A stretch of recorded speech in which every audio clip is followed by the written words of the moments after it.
Welcome to the Naming the Real podcast, a resource for people who long to live free and grounded lives in the midst of polarized times. We explore the intersections of culture, philosophy, science, and spiritual practice in order to cultivate lives of wisdom, discernment, clarity, and human flourishing in the midst of a chaotic world. Hello and welcome to the Naming the Real podcast. My name is Brandon Cook. You know, we're walking through a time of disruption and cultural crisis, moral crisis. And part of my bewilderment during this season has been to see how wildly different, how wildly divergent are our ways of seeing reality. It's almost as if people are looking at two entirely different realities. It's like a Rorschach test where one person looks at the blob of ink and sees a scorpion, and another person looks and says, it's a rainbow. And we're seeing the same dots, ostensibly, we're seeing the same dots, the same events, and yet interpreting them in wildly different ways. How do we find our way out of this confusion?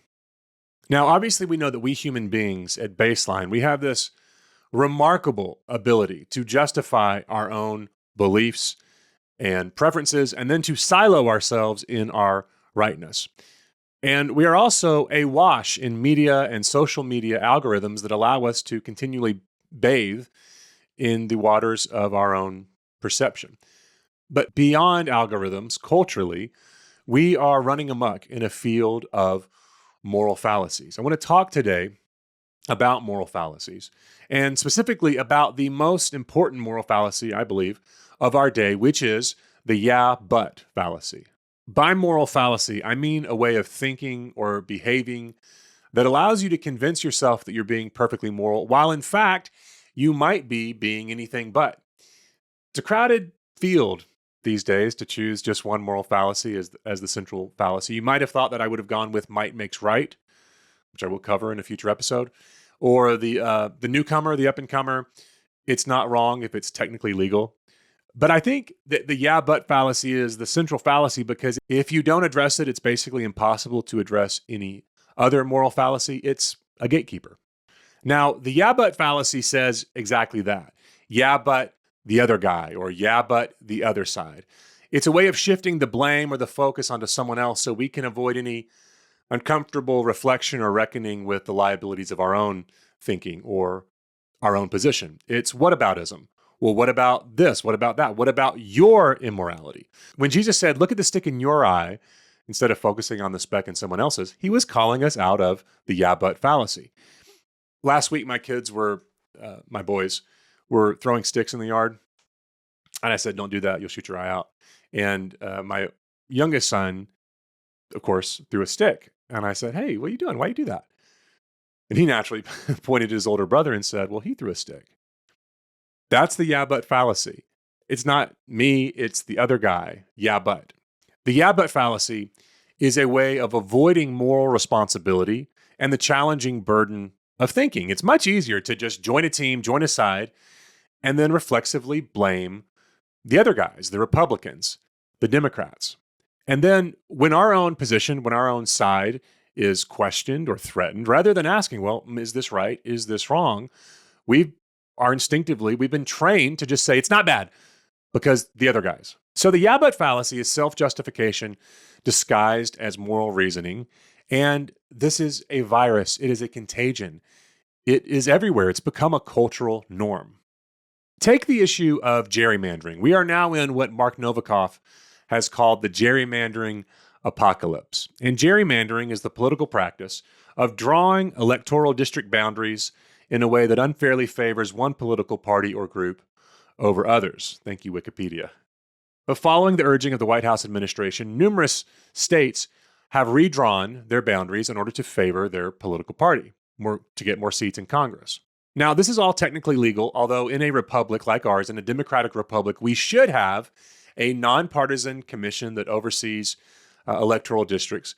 We don't, but it's clearly wrong even if it's technically legal. And it's not wrong because Republicans are pushing for it right now. This is not a partisan issue. This is not a Republican-Democrat issue.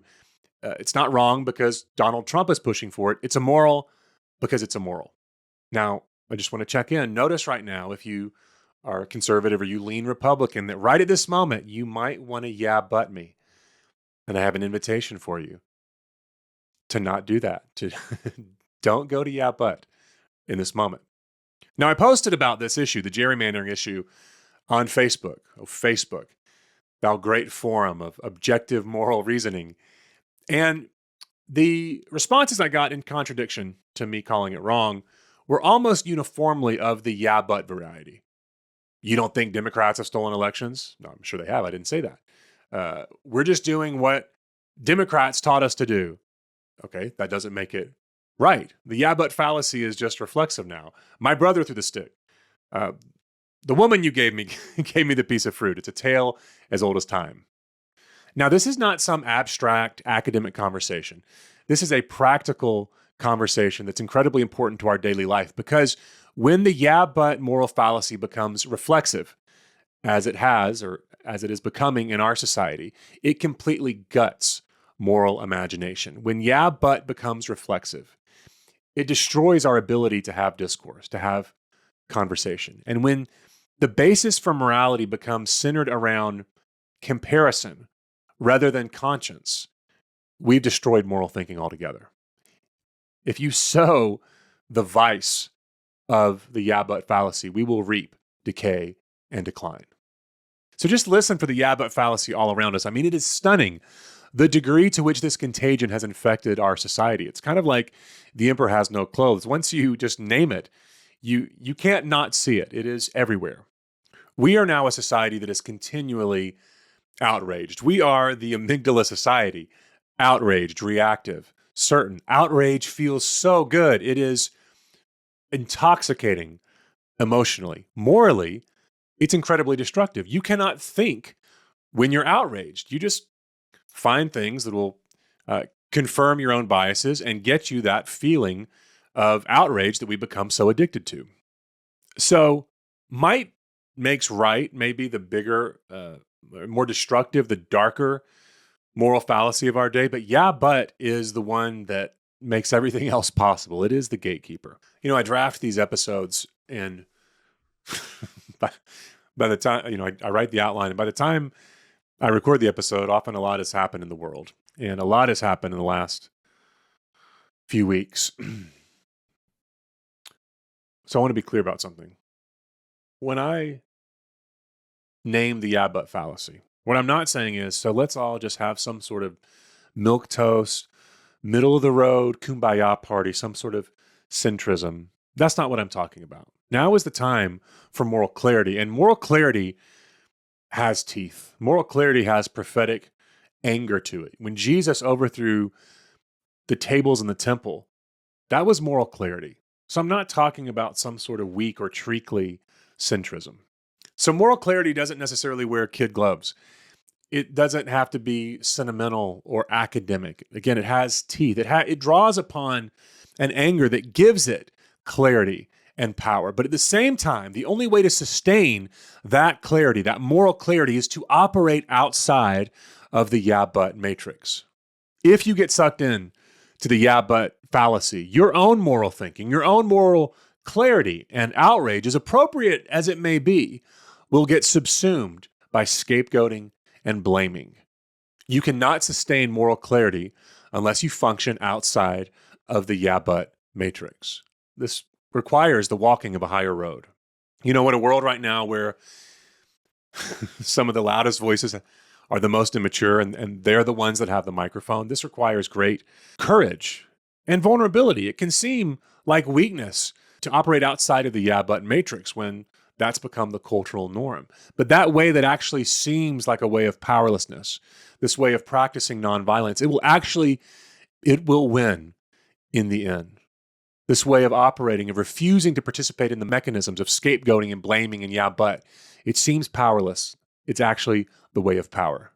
Now, I don't think that we can expect our politicians to save us from the yeah, but fallacy. That's kind of their job, is to keep the whole system going with outrage and false binaries. But we can opt out. We can create a new way forward as humans, as citizens. We can create a third way between the false binaries. And that's what this series ultimately is going to explore: how to reclaim moral clarity in a world of moral obfuscation. We can do it. We can create a movement of people who rediscover a way of being humans together. So this week, here's my challenge. First of all, notice and name the yeah, but fallacy whenever you encounter it. And this is going to take up some time because it is everywhere. When you start naming it, it's going to be in your face a lot. Name it. Write it down maybe. And then the second step, share with someone else what you're seeing, what you're noticing. Because for where we need to go as a people, it's going to take not just individuals, but individuals forming a movement, a social movement of people who are opting out of the machinery and the mechanism of yeah, but, and instead together creating a new way of being humans. And for some of us, this will take great courage, but this is the time for great courage. And this naming is so critical because, as we say at Naming the Real, you cannot change what you haven't named. You can't transform what you're not aware of. Now is the time for naming and for stepping into a new way of being humans with courage. And once we do name, it's absolutely amazing what we can and what we will change. This podcast is about flourishing. How do we flourish as human beings in this time of chaos and cultural crisis and confusion that we're walking through? And then how do we help the world around us flourish? We are in a time of cultural crisis, of ICE and war and Epstein files. And in this first episode in this series, I'm naming what, from my perspective, is so massively contributing to this crisis, specifically the moral fallacies that have us stuck. Now, we have to name these realities, or we get to name these realities, because as we say at Naming the Real, you can't change what you haven't named. You can't transform what you're not aware of. So in the last episode, I named the moral fallacy, which I believe is driving so much of our cultural confusion and breakdown, the yeah, but fallacy. Yeah, but is a way of blaming the other side instead of taking moral responsibility and also critiquing our own side. In this episode, we move to a darker moral fallacy: might makes right, which is perhaps the most dominant moral fallacy in all of human history. It's certainly salient in our day. Might makes right inevitably ends up dividing the world into two camps: the weak and the strong, the right and the wrong, those who can and those who can't. Might makes right is a moral fallacy that assumes that power determines morality, and that whatever a person or a group of people is strong enough to do or impose is justified just simply by virtue of their strength. It equates the ability to enforce one's will with moral goodness because this is just the way of the world. The strong have an imperative to do what they will. Politically, this is Hobbesian in spirit. It echoes Friedrich Nietzsche and his will to power. Might makes right is about power. And we human beings, we love power because it can make us feel invulnerable. But we also know that power can destroy us, body and soul. We have aphorisms about this. Absolute power corrupts absolutely. We write morality tales and we make movies about what happens from the unrestrained pursuit of power, of money, of a magical ring, of the dark side. And it's not good. It's never good. Now, no United States presidential administration, or presidential administration from any country for that matter, is angelic or perfectly moral. And at the same time, no recent administration has championed the moral fallacy of might makes right as explicitly and implicitly as has the current administration. This is not a political podcast. And yet, we live at a time where if we are to thrive, we have to critique the extraordinary demonstration of moral fallacies from our own leaders to see how it might be operating in our own lives. Stephen Miller, one of the chief strategists in the White House, sometimes called Trump's brain, said, and I quote, "We live in the real world that is governed by strength, that is governed by force, that is governed by power. These are the iron laws of the world that have existed since the beginning of time," end quote. This is the underlying operative philosophy that marks so much of this administration's worldview, a worldview in which the strong get to do whatever they are strong enough to do. After deposing Maduro, the president of Venezuela, which I'm not here to defend Maduro, no doubt he was a bad actor. But after his ouster, President Trump said, quote, "We're going to go into Venezuela and take a tremendous amount of wealth out of the ground." Now, have we done this as a country before Venezuela? Of course. We've invaded in order to extract resources or manipulated in order to accrue wealth. But now the quiet part is being spoken out loud. And the risk of this quote from our president is that rather than hedging might makes right, we are invited to make it normative. I mean, what else might we take should we get a hankering to? And will this be seen as our right, the right of the strong, the right of a strong nation? Case in point, in relationship to Greenland, one of Denmark's territories, Miller described Denmark as a tiny country with a tiny economy and a tiny military that can't defend Greenland. And the Danish prime minister responded by saying, "I hope Miller is kept away from young women because that's the mentality of a rapist." Now, arguments can be made about Venezuela, arguments can be made even about Greenland. It's the underlying philosophy of might makes right that is so troubling, especially when in October of 2025, Miller, when asked whether the administration would abide by a federal judge's ruling which blocked the deployment of National Guard troops, said on camera, quote, "Under Title X of the U.S. Code, the president has plenary authority." That's quite a thing to say. The president has plenary authority. Plenary means total or absolute.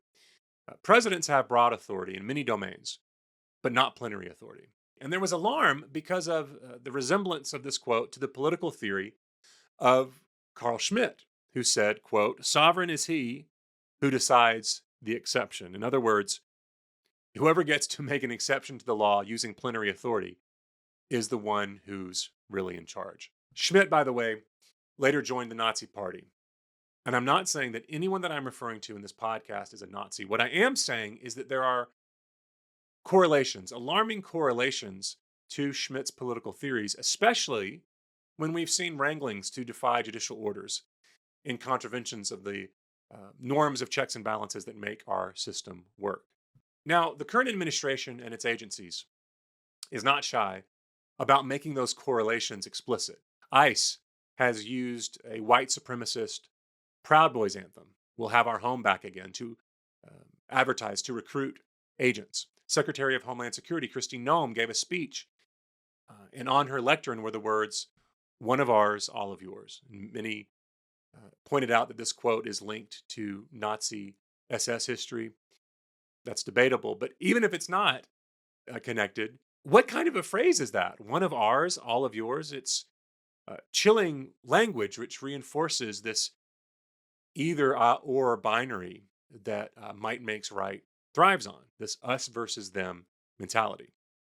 Jonathan Rauch, author, journalist, and beloved egghead, beloved by some, recently wrote that he has resisted using the word fascist, but now he believes it applies to our situation. And he lists patterns that we see around us: the demolition of norms, politicized law enforcement, police state tactics, dehumanization of the other side, territorial aggression, glorification of violence, and on and on. He lists 18 factors that he's seen.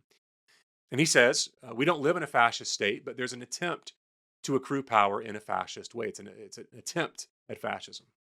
In other words, according to Rauch, and in my opinion as well, what we're witnessing in our day is an attempt to instantiate might makes right as the dominant, as the operative political philosophy. And might makes right is so insidious because to continue, it's got to find ways to continually justify the consolidation of its power.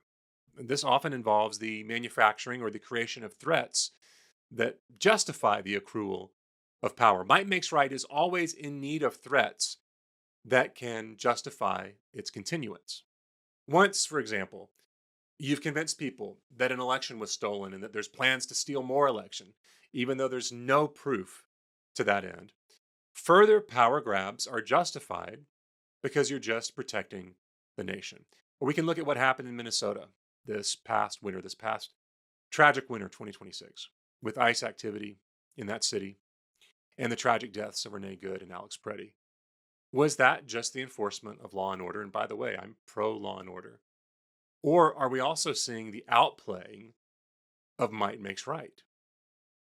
Masked agents in a police force in ICE that has a budget greater than the military budgets of almost 170 other countries. Are we simply seeing law and order, or are we seeing something else? Is there a real crisis we are responding to at scale? How do you connect those dots? Well, maybe we can start here.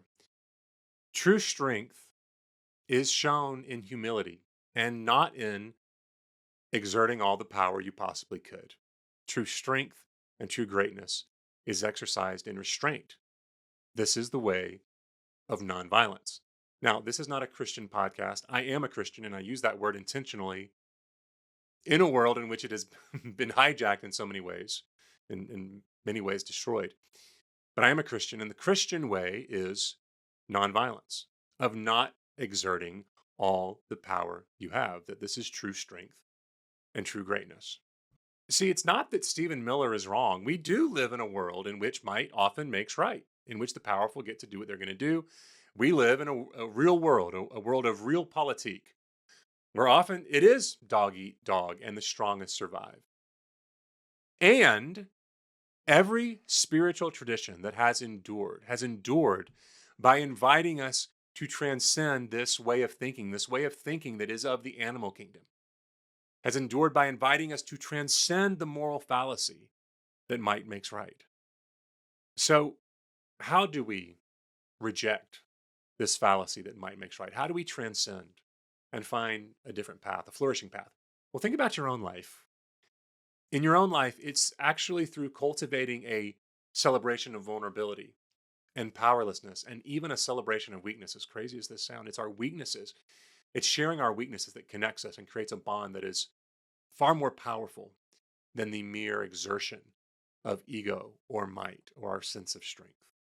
It's actually in letting ourselves be seen and known as we are with all of our weaknesses that we experience a connection that's more powerful than anything else we could know. That's as powerful as life itself. So this conversation about might makes right is actually a deeply human spiritual conversation about how we navigate the world around us in this world of image and social media, in which we're invited to cultivate a false, powerful image of ourselves. What does it mean to take an alternate path where we reject the lie that might makes right, or that money is going to make us happy, or that power satisfies? So rejecting might makes right begins with embracing our own weaknesses and limitations, as counterintuitive as that sometimes feels to us. And as we expand outward from there, rejecting the moral fallacy that might makes right, not surprisingly, invites us to reject the moral fallacy, the yeah, but moral fallacy. In other words, we get to stop pretending that our side is all right and all powerful and always right. And we get to critique our own side and the other side, even while others around us refuse to do so. We get to opt out of these false binaries and find a third way, a new way of being humans and being citizens together.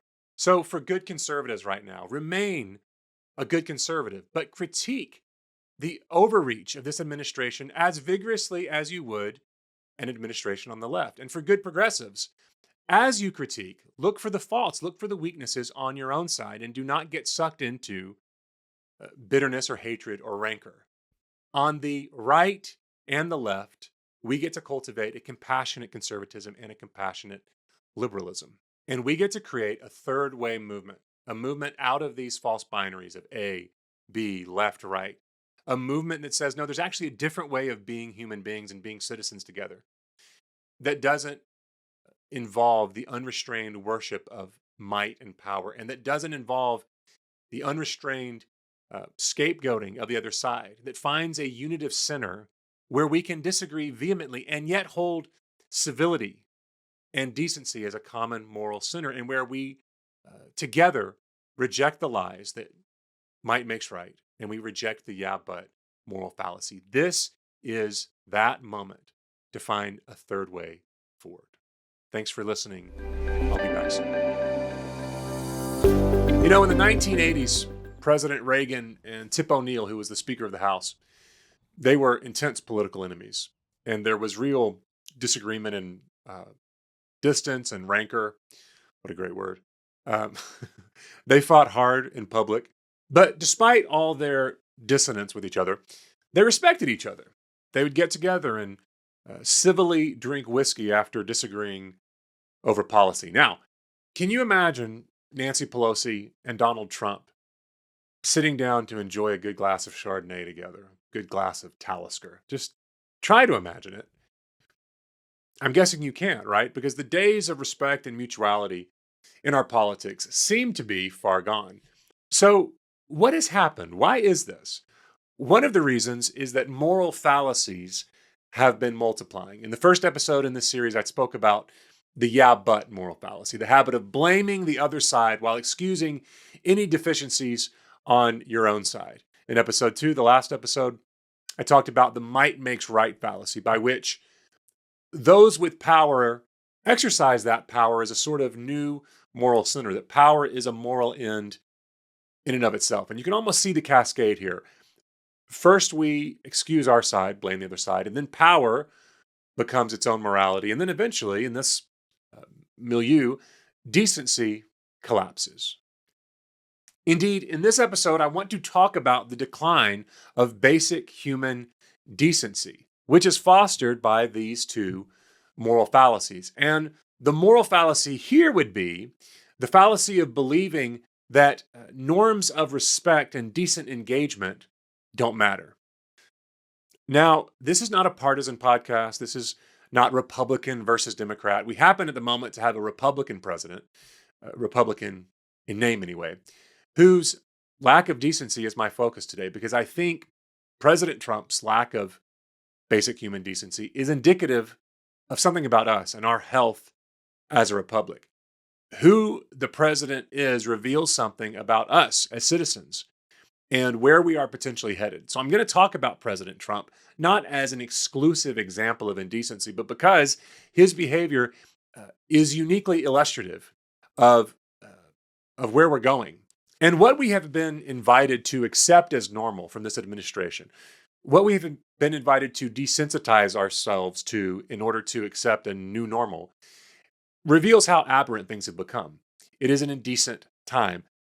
I'm not even going to touch on the Epstein files. I'm going to leave that aside. I simply want to talk about basic human decency today.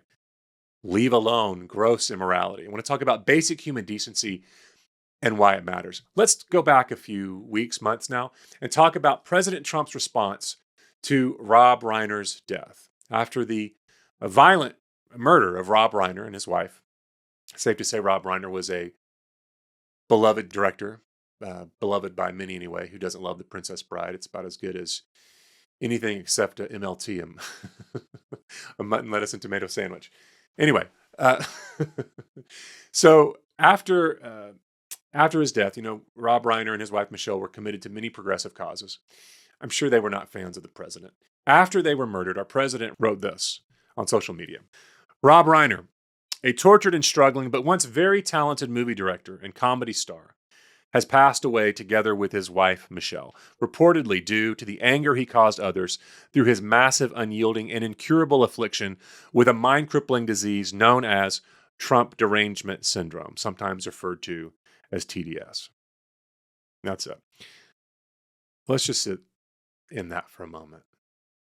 Someone is murdered, and our president writes this. This is derision at death. And what's incredible isn't only the statement, it's the banality of it, how commonplace this sort of behavior has become from the leader of the highest office in the land. It lacks dignity, it lacks decorum, it lacks maturity. It is dehumanizing, and it is callous. Decency would not have required agreement. It would have required a single sentence. We disagree deeply, but I'm sorry to hear of the loss. And that this is not the sort of response that we got is incredibly troubling. Ultimately, the scandal here isn't about President Trump's behavior. It's that so few expect any better. It's that this sort of thing has become a part of our discourse. That's the scandal. And when a president writes this and he's not immediately and widely censored, you've got a major problem because it's an indicator that norms of moral decency are failing. And this type of indecency, it's not isolated. It's not just interpersonal. It extends outward. In fact, we have geopolitical indecency. President Trump wrote a letter to Norway that the U.S. is threatening to take Greenland because Trump was not given the Nobel Prize. This is certainly not presidential behavior. It's not moral behavior. It is not decent behavior. And decency matters. Now, I've had people say to me, well, that's just Trump being Trump. That's what's so refreshing about him. Or he didn't mean it. Or, he just got rough edges. No, everything a president says and how he comports himself is important. It is serious. And it is revelatory of our moral frame and our future. We are stayed from chaos by decency. The line between stability and chaos is always thin. I mean, we've had centuries now of stability as a republic, but look at history. The line between stability and chaos is always thin. And we keep chaos at bay through norms of decency, through restraint, through dignity, through refusing to have a culture that dehumanizes the other side. Our ability to be decent, to transcend the lust for power, is what holds chaos back. In America, we have a system designed to help us stay chaos through checks and balances because humans naturally lust after unrestrained power. For all of our failures as a country, it's what has made America, the American experiment, so incredible and so world-changing. Part of our brilliance is that we have systems in place to push us towards decency. We have limited government and checks and balances.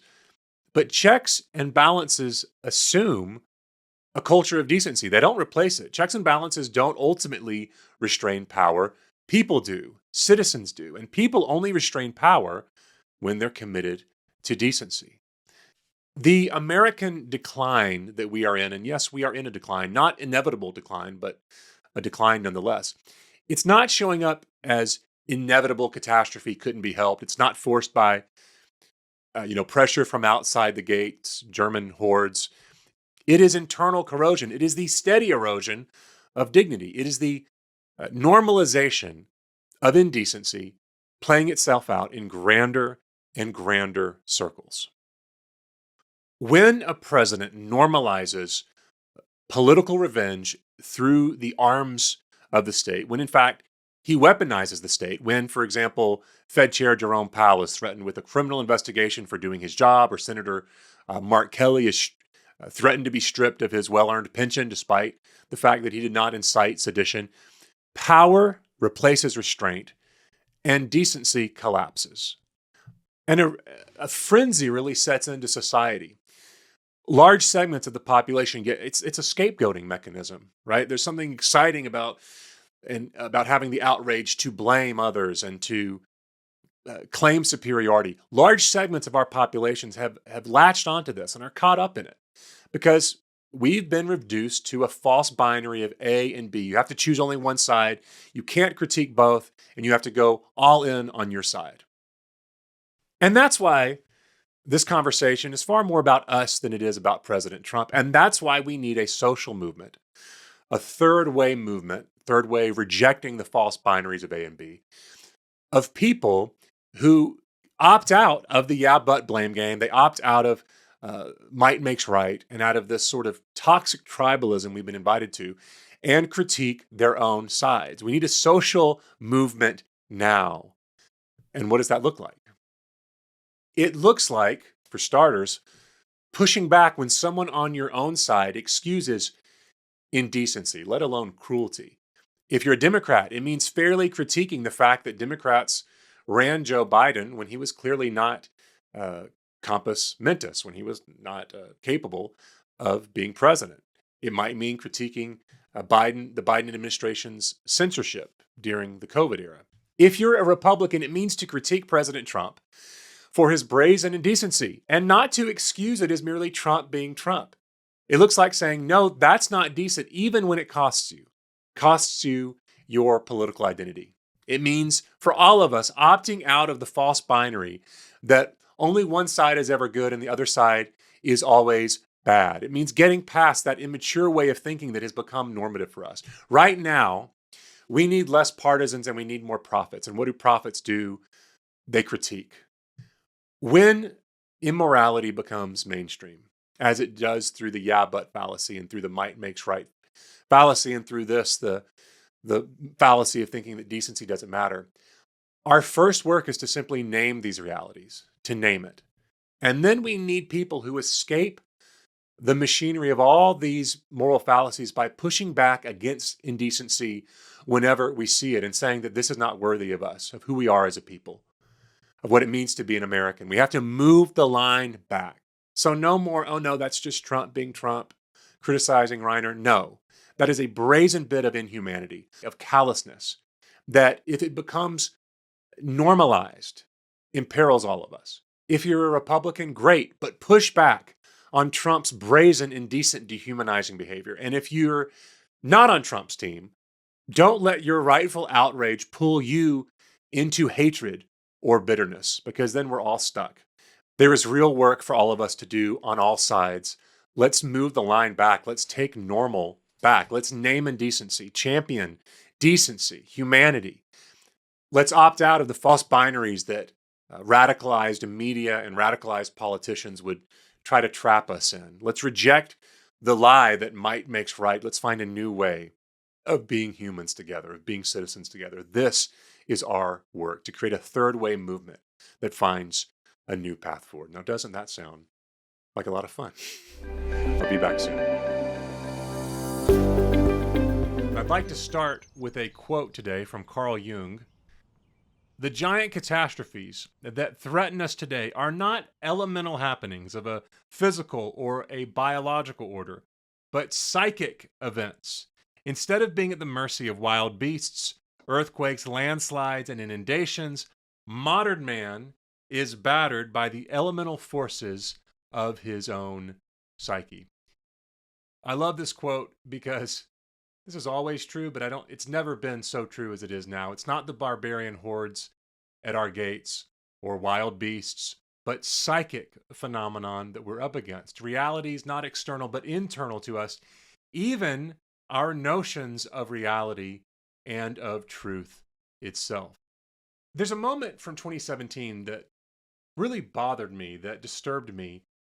Innocuous as it might have seemed at the time, President Trump, after his first inauguration, which was a rainy day and poorly attended, he said, and his administration insisted that it was the largest inaugural crowd in history, period. And I remember being confused and disoriented because this was blatantly, demonstrably false. It has become part of a pattern of testing whether people will deny what they can see with their own eyes. These seemingly innocuous moments are not innocuous at all because there's a battle for reality afoot. And as a society, we are losing agreement about what reality is and how we determine what is real. And many have argued that we live in a post-truth society, one in which objective facts matter less than emotional preferences, emotional narratives. I remember an episode of This American Life where they said, never have we had so much access to facts, and never have facts mattered less. Now, partly this obsolescence of facts is due to the fact that our brains simply cannot keep up. Comedian Janelle Kumo said, "Sorry I missed your text. I'm processing a nonstop 24/7 onslaught of information with a brain that was designed to eat berries in a cave." Indeed, this is the situation that most of us are now in. But what if people also took advantage of these processing limitations? Indeed, our current administration employs a strategy called flooding the zone, as Steve Bannon has called it. And flooding the zone means creating so many headlines, so much zig and zag that people simply can't keep up with it. We can't process, let alone evaluate what we're being presented with. In other words, our already tenuous grip on reality is being exploited politically. And further, the current administration's strategy is often tell them something and they'll believe it. There was election fraud, millions of illegal votes were cast. Well, there's never been credible evidence for election fraud, certainly not proof. The commission assigned to investigate election fraud found no evidence and disbanded. But tell them and they'll believe it. Tell them enough times and they'll certainly believe it. It's called repetition persuasion. Now, this is an assault on truth. It's a way of undermining epistemology, which is how we know what we know. Certainly, every administration in U.S. history has tried to control the narrative, control truth, control reality. This is simply being political. And we saw this in the Biden administration and how they tried to control the narrative, for example, around COVID, what they censored or tried to censor anyway. I cite the Trump administration not just because they're now in power, but because they are so illustrative of the society-wide crisis we are in. And in many ways, they take the lead in that crisis, normalizing mendacity, explicit lies, as a part of public discourse in ways that we've never seen. And then, any dissenting view or opinion, even factual dissent, is dismissed as fake news. So this battle for reality, for truth, for facts, constitutes a society-wide crisis. When we lose agreement about basic facts and our basis for determining reality, it becomes much easier for those with power to determine reality for us. So calling an inauguration crowd the biggest in history, which may read like an innocuous lie, speaks to a deeper rot. In a post-truth society, standards of morality inevitably decline, because if we can't agree on reality, how on earth can we make moral judgments about reality? And the real tragedy is that post-truth society doesn't just produce lies, it produces people who must contort themselves, betray themselves to accept the lies, so that they can continue feeling the comfort of feeling right and in the know.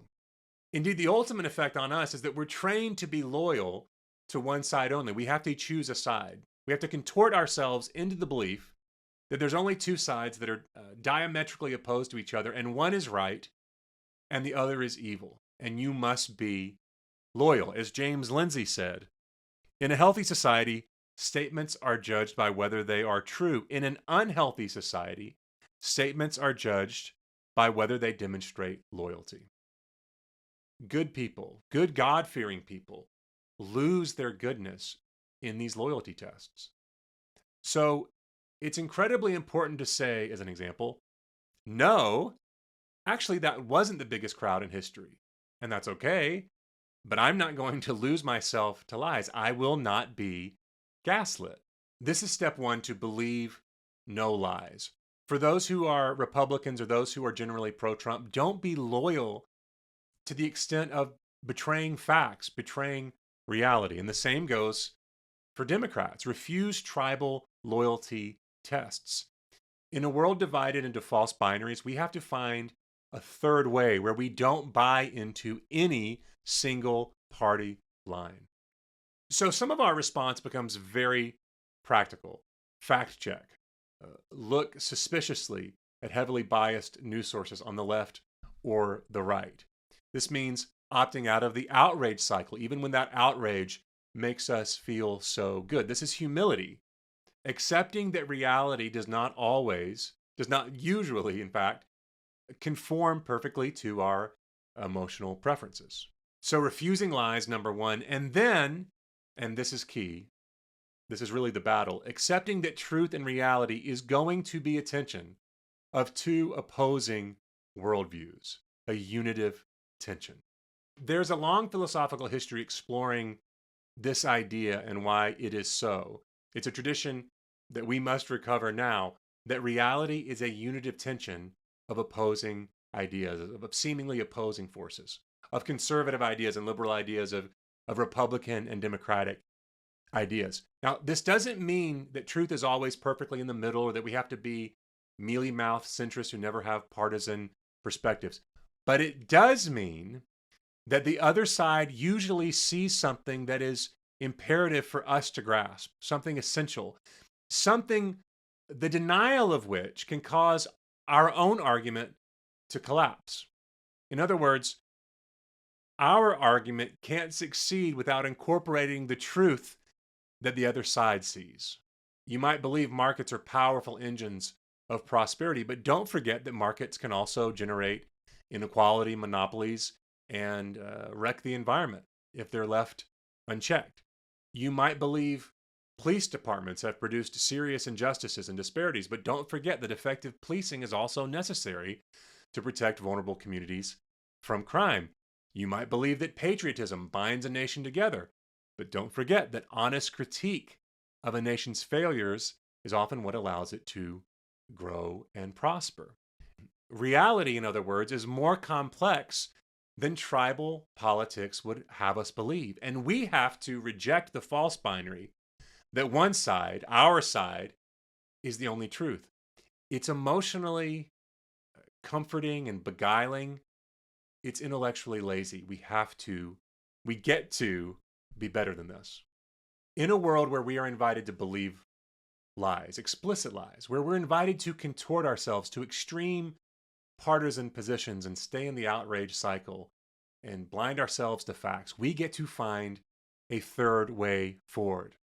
Out of these false binaries of right and left, a path not of the left alone or the right alone, but a unitive path forward.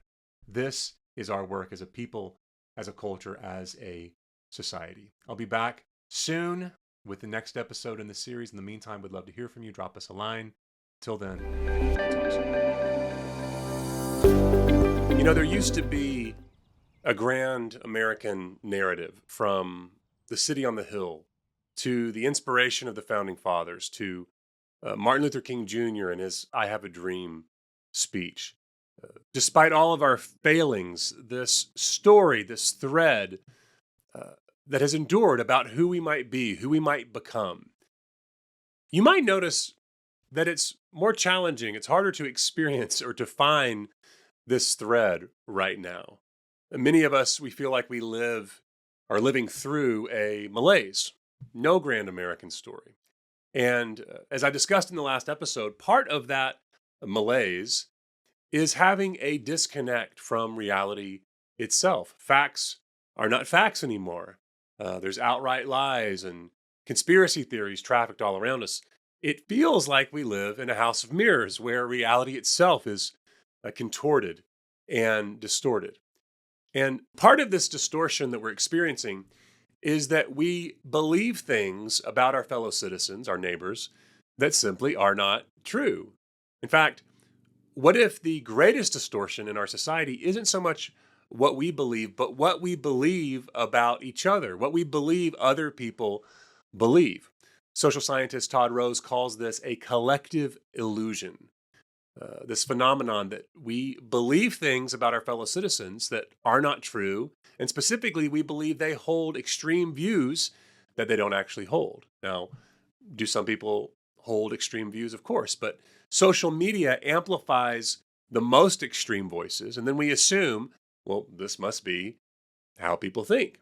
But the data shows that most Americans are far more moderate than we believe. Our average fellow citizen is actually quite decent and thoughtful, but we are trained by algorithms to see them as extreme, as stupid, as evil. And so we begin to feel like we're living in a hall of mirrors where reality itself is distorted. How did we get here? And what keeps us in the house of mirrors? As I've discussed in this series, there's many factors, but there's one phenomenon that I think is at the heart of it. And that's what I want to name today, because as we say at Naming the Real, you can't transform what you cannot name. What I want to name is victimization, which is a mindset or an attitude that turns us into victims, whether we are or not.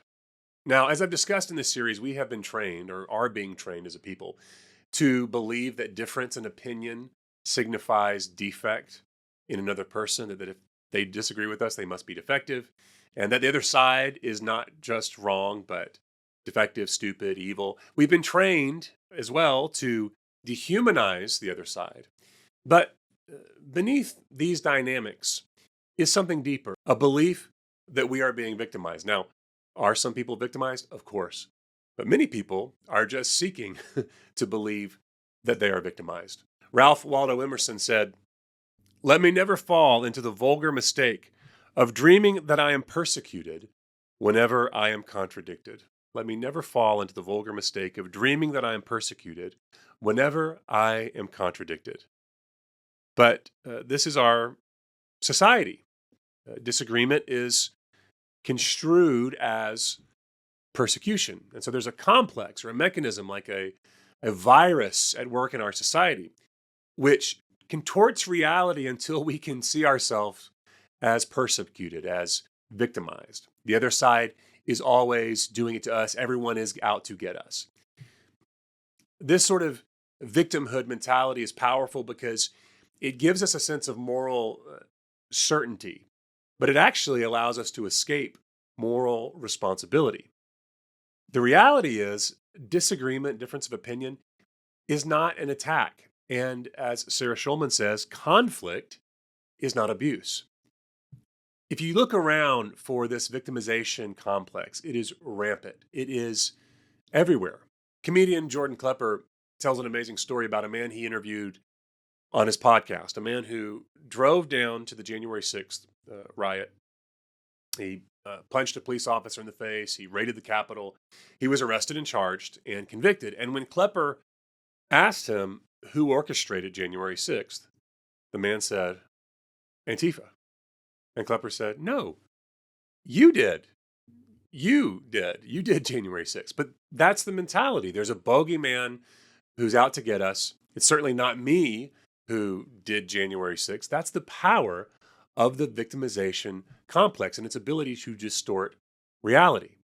Notice how many Christians right now think that Christianity is being persecuted in America or is under attack simply because people disagree with them, which has helped to create this atrocious movement of Christian nationalism, which has nothing to do with the way of Christ, which in fact requires a complete rewriting, a whitewashing, if you will, of the way of Christ.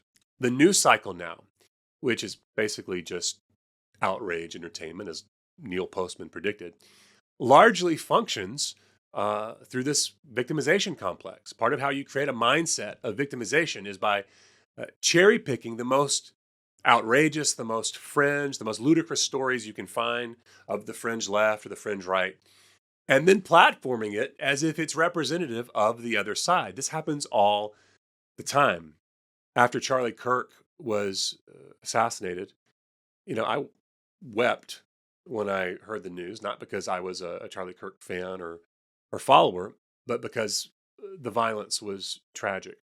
And I didn't see anybody that I knew, even my friends or acquaintances far more left of center than I am. I saw no one celebrating his death. But a friend of mine did post a video of people who were disgustingly celebrating Kirk's death. And my friend said, see, this is what the left is like. They hate me.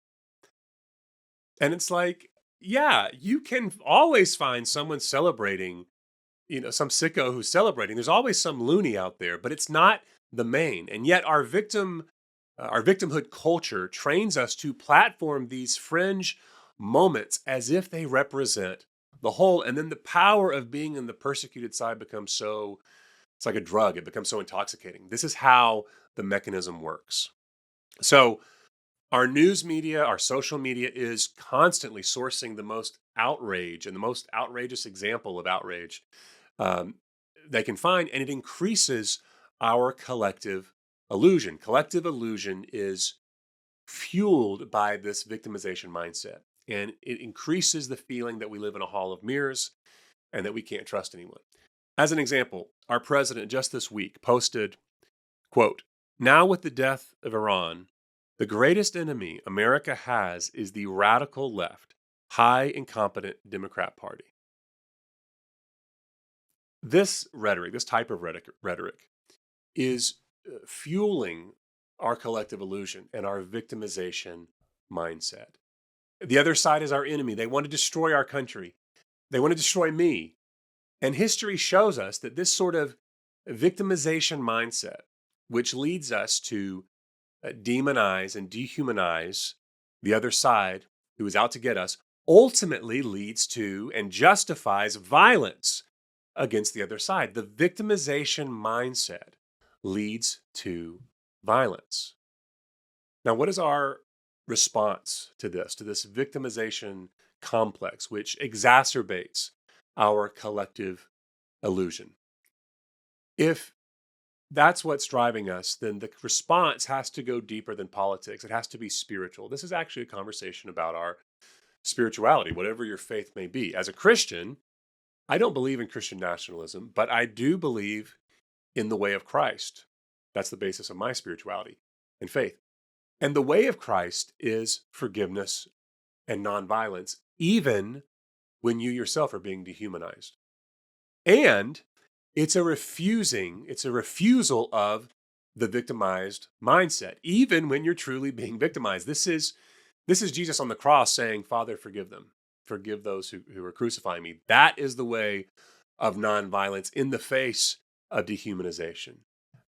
There is clearly a lot to be outraged against right now, but to be outraged without entering into the mechanisms of violence, without dehumanizing the other side, as hard as that can feel, this is the way of spirituality. So what do? Well, we name victimization whenever you see it. You expose it by naming it. We reject the idea that difference or that different means defective. We refuse the dehumanization of the other side. We listen for the kernel of truth the other side has, that your side, that our side needs, whatever that side is, rather than dehumanizing.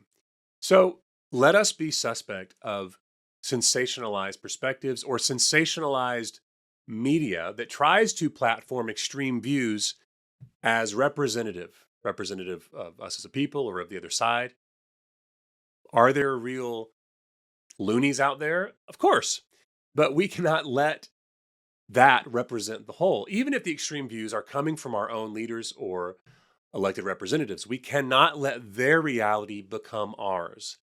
Todd Rose says that if we don't interrogate our collective illusions, they will increasingly become our reality. So don't believe that the algorithms of social media reflect reality. If we can do these things, even imperfectly, we begin to step out of the house of mirrors and back into reality, where our neighbors are not our enemies, but fellow human beings, fellow citizens, even if they aren't acting like it in the moment. See, no one gets to determine for us how we stand in and for the world except us. This is the way of agency. We determine what we're committed to, no matter what chaos is happening in the world around us. This is the rejection and the transcendence of the victimization mindset.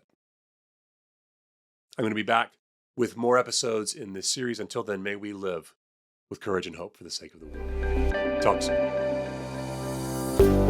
We are living in a moment where the quickest way to lose credibility is to admit that the other side might be right about something. In a world of certainty and tribalism and either or thinking, there is no such admission. It's just, I'm right, you're wrong, and then you're evil. But let's talk about changing that game. I want to talk about a term that I've used throughout this series, which is unitive centrism. Unitive centrism is simply a recognition that in any important conversation, both sides, whatever they are, idealists or realists, conservatives, progressives, Republicans, Democrats, have truths which, if the other side doesn't acknowledge, will cripple their own argument. Not that they'll admit that, but it does. Now, that doesn't mean that each side is always equally right. It's not like a 50-50 split, far from it. But that the other side invariably sees something, the denial of which is important and even essential to your own position. This principle of unitive centrism reflects a reality that goes back to earliest philosophy, most notably summed up by Aristotle and his concept of the golden mean? Aristotle said that any virtue is the balance point between two extremes. So, for example, between cowardiceness, and recklessness, you have the mean of courage. Courage is the golden mean. And you can fall off the road on either side by being a coward, but you can also fall off the road by being too brash. It's the tension between these two extremes that gives you courage, a virtue. And so it goes with any virtue. Generosity is the mean between stinginess and wastefulness, and on and on and on. The golden mean suggests virtue is not compromise, but rather the right tension between opposites. Reality is not constructed out of single perspectives. It is formed at the intersection of opposite tensions or seeming contradictions that must be held together in a unitive tension. Now, it's not just ethics. All of reality reflects this idea of the golden mean. Art is the balance of order and chaos. Jazz is the tension between improvisation and constraint. In religion, you have the perennial tension between justice and mercy. With justice alone, you have harshness, but mercy alone can lead to moral collapse. And Christianity, for example, is meant to manifest the tension between justice and mercy and grace and truth. In Buddhism, similarly, you have the middle way between indulgence on the one hand and asceticism, self-denial, on the other. It's everywhere, right? Our whole reality is unitive. Our biology navigates us through states of vigilance and through states of rest. It's relational. Good relationships need stability and adventure, closeness and distance, flexibility and commitment. And certainly, this unitive reality shows up in our politics. It is only with perspectives from the right and the left that we succeed and move forward. And if we are to restore American democracy from this malaise we find ourselves in, it will take a unitive approach. But in a world of moral fallacies that emphasize either or over both and unitive centrism, this is a challenge. Both and is a huge underdog right now. Nuance is an underdog right now. Thoughtfulness is an underdog, which is why we need a third way movement of people that get us out of these binaries, this mindset of either or that has ruined or threatens to ruin public discourse, which keeps us from forming or finding third way options outside of the binary, which would then force both sides of the binary to become better. So, the nature of reality itself is a both and, is a balance, an attention of both and, not an either or. Unitive centrism addresses this reality. Now, unitive centrism is not mealy-mouthed compromise. It's not a watering down core convictions on the right or the left. It's not against all partisanship, though it does encourage bipartisanship. It is simply a recognition that the other side has something valid that we need, the absence of which will weaken our own argument. Now, that's all good in theory. How does this play out in reality? Let's take a specific example. Let's talk about human sexuality and transgenderism. We'll take an easy one. What does the left get right about transgenderism? Well, first of all, far more people are born with sexual ambiguity than you might think. It's a non-trivial amount. Some estimates saying that intersex occurrence happens in roughly 1% to 2% of the population. That is, a child is born with indistinct genitalia, and in many cases, a guess simply has to be made at what the gender will be.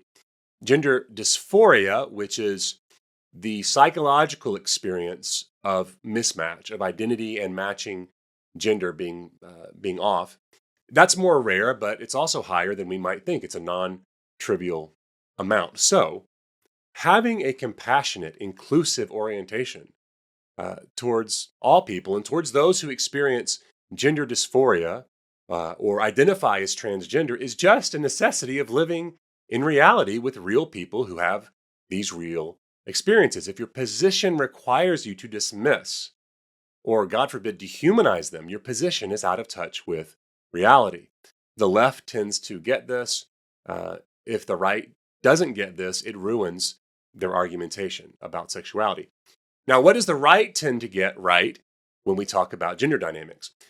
That reality itself has structure, that male and female are not arbitrary categories, but are deeply rooted features of human biology. And if you entirely untether gender from that biological grounding, if identity becomes purely self-declared, you may cripple the very freedom you're trying to create for people.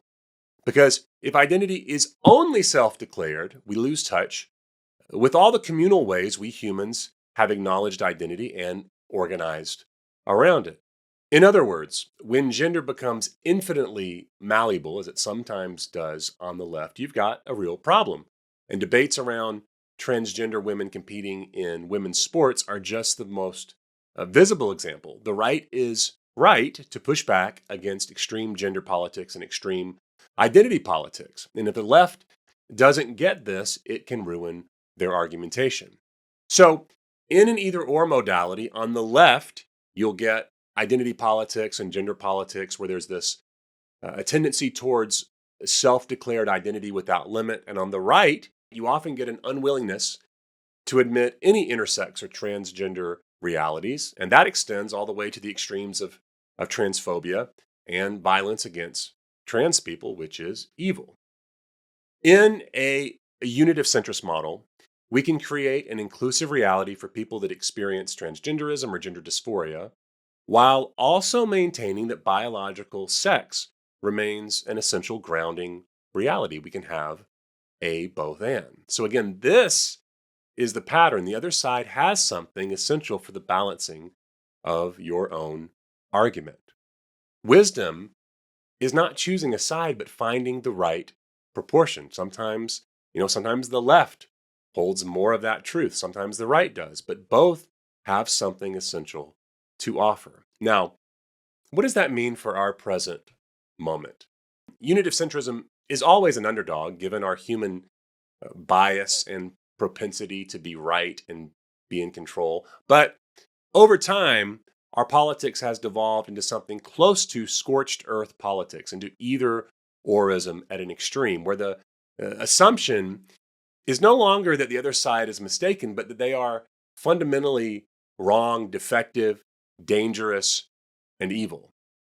This is not unique to one side. Again, all recent administrations have engaged these dynamics to some degree. And the current administration is operating at a level of intensity that is unprecedented. The endless blame, victimization, and outright scapegoating of the other side. And so here's a simple thought experiment. On any issue, ask yourself, what is the truth that the other side sees that I am tempted to ignore?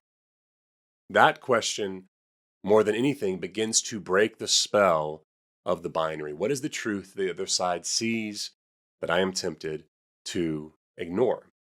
I work with couples from time to time. This isn't just politics. This is a relational question. It's a great exercise for conflict. What is what is my partner seeing? What is the other side seeing that I'm tempted to ignore? It's a great exercise for expanding your mind, your mindset in any complex situation. What is it that someone else is seeing that is essential for me to recognize and acknowledge? It doesn't mean I or you have to give up our core convictions. It means my convictions need to find reality in that unitive tension with another perspective.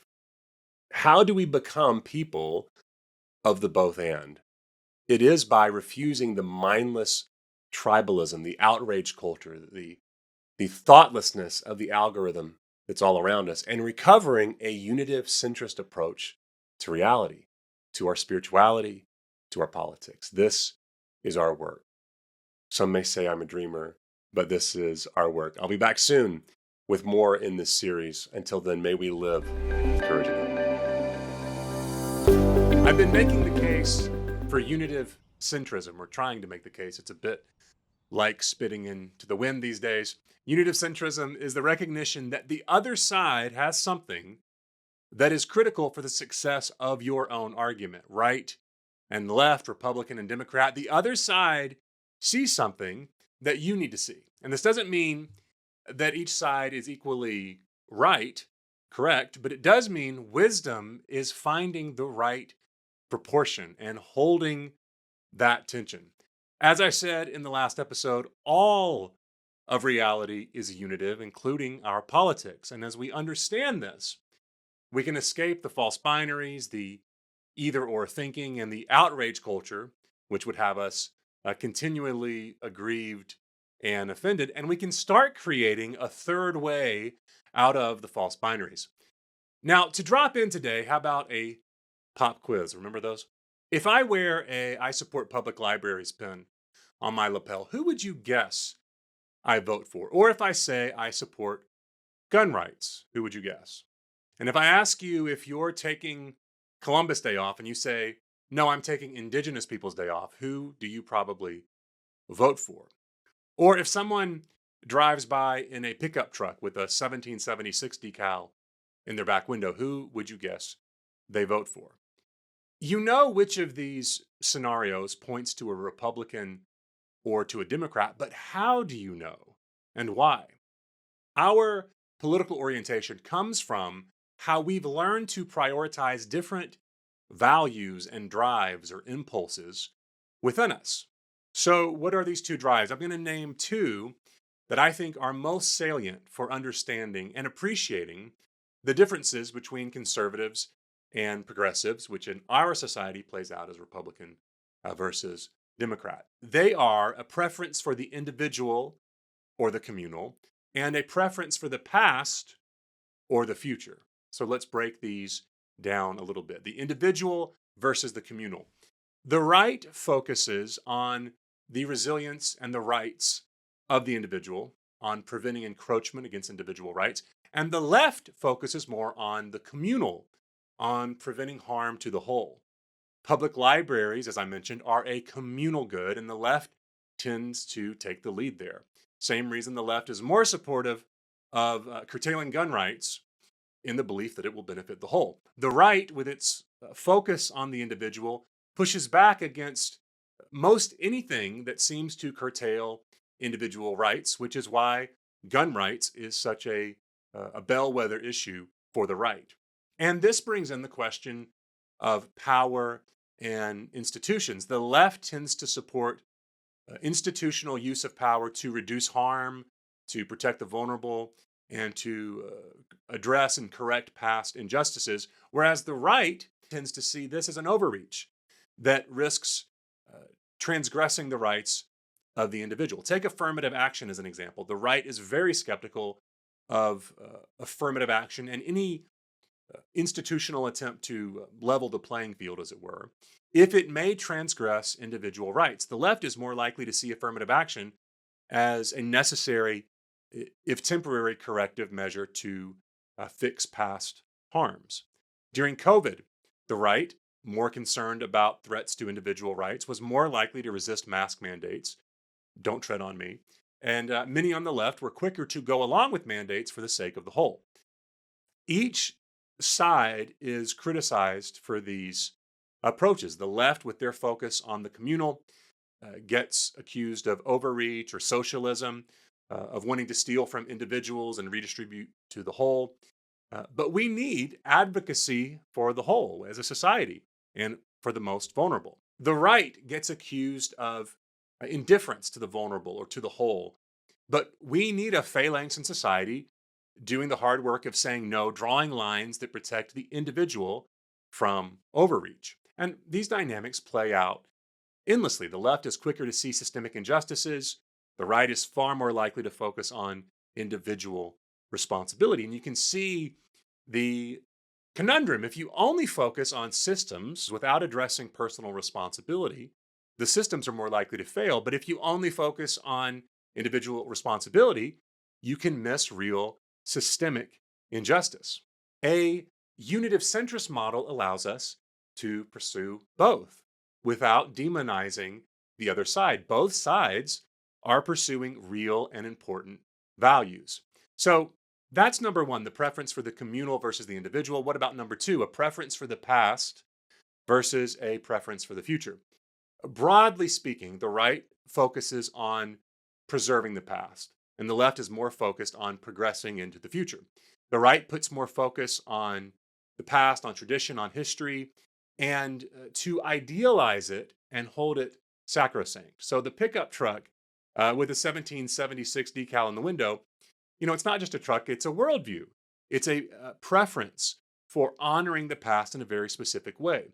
And the right is perceived to be more patriotic, accurately or not, because their patriotism orients around clear symbols from the past with immediate emotional resonance, giving it a lot of immediate gravitas. The left, on the other hand, is more critical of the past, pointing out injustices and harm in keeping with their sensitivity to the health of the whole body politic. So the right supports Columbus Day, pointing out that Columbus was a great, fearless explorer, focusing on the most ideal elements of the past. And the left celebrates Indigenous Peoples Day, focusing on the harm that was done to Indigenous people through colonization. The right wants to preserve Confederate monuments, say, as a way of remembering the past. The left focuses on how those monuments must be removed because they reinforce harmful ideologies to the vulnerable. So the right tends to preserve the past, the left pushes towards the future that can be when the harms of the past are corrected. And on the right, the past can become all good, ignoring its injustices and neglecting to learn from them. And on the left, the past can become all evil. And neither of those orientations is right or helpful. On the left, when it goes all bad, everything becomes guilt and shame. And on the right, it can be a whitewashing of history. I love when President Obama was interviewed by Bruce Springsteen and said, the founders were flawed. They compromised with slavery. But they also created incredible documents, the Constitution, the Bill of Rights, that gave us a framework to keep getting better. That is unitive centrism. That's the both and of honoring and critiquing the past. And it is a unitive centrist model that allows us to have both. We can celebrate the past and critique the past. We need appreciation for what has been and the courage to learn from it. If we were to sum up these two approaches, we might say that the right, with its focus on the individual and preserving the past, asks, how do we keep things from falling apart? And the left, with its focus on the communal and the whole and the future, asks, how do we make things right as we move forward? The right, at its best, protects us from chaos. The left, at its best, protects us from cruelty. Now, each value, every value that I've talked about, the communal and the individual, honoring the past, perfecting the future, each is important and needed in a healthy society. And our prioritization comes from which values, based on nature and nurture, we end up prioritizing. The mischief comes in when we see these values as diametrically opposed forces rather than as unitive forces in tension. The goal is to get the right proportion in any political situation. In this age of vilifying the other side, we must return to seeing that this is how history works, as a tension of opposites working themselves out, and we need both sides. So consider this. What if we appreciated both?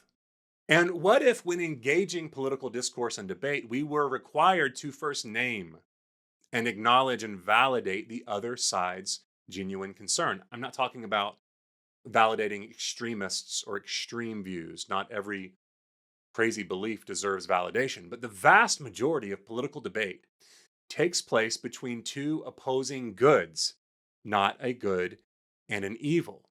In life or politics, people generally will not hear you until they know they're being heard. So the conversation might sound like, I see that you're validating the rights of the individual. Valid. It's just that I see another value that's equally important to me, the good of the whole. Here's why I think we need to prioritize differently here.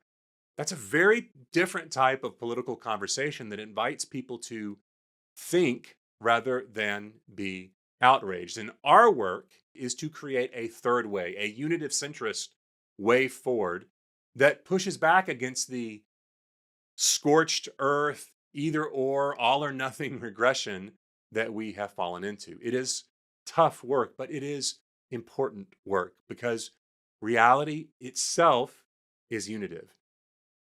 If we fight against that, we're fighting a battle we cannot win. I'll be back soon with more in this series. May we break the false binaries and find a path forward. Talk soon. Thank you for listening to the Naming the Real podcast. As always, would you please share this podcast with a friend? Help us grow. Also, can we ask you to rate and review the podcast? We'd be very grateful. If you'd like more information on coaching or our training and intensive experiences through Naming the Real, or if you'd like to submit a question, or if you'd like to become a financial donor, which helps make possible the creation of resources like these, please visit namingthereal.com. That's naming the REAL.com. I will be back soon with more episodes. Until then, may we live lives of courage and hope that help change the world. We'll talk soon.